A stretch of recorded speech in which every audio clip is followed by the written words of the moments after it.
आज आपण पाहणार आहोत किडनीमध्ये स्टोन कसे तयार होतात. याआधी आपण पाहिलं की किडनी हा आपल्या बॉडीचा एक फिल्टर असतो, ज्यामुळं पाण्याचं आणि क्षारांचं प्रमाण मर्यादित ठेवण्याचं काम किडनी करत असते.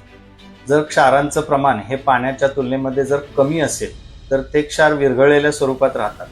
पण जर हेच क्षारांचं प्रमाण फार जास्त झालं तर त्यांचे छोटे छोटे स्फटिक तयार होतात. हे स्फटिक बऱ्याच वेळा किडनीमधून लघवीवाटे बाहेर फेकले जातात. पण कधी कधी ते एकमेकांशी जुळून त्या स्फटिकांचे छोटे स्टोन तयार होतात. हे छोटे स्टोन जर जास्त काळ किडनीमध्ये राहिले तर त्यांचे मोठे स्टोन बनतात. मोठे स्टोन हे त्रासदायक असून ते त्रास देतात. काही वेळा अशा मोठ्या स्टोनमुळे किडनी पूर्णतः व्यापली जाते आणि या स्टोनचा आकार हा काळविटाच्या शिंगासारखा, ज्याला आम्ही स्टॅगहॉर्न स्टोन असं म्हणतो, तसे दिसतात. धन्यवाद.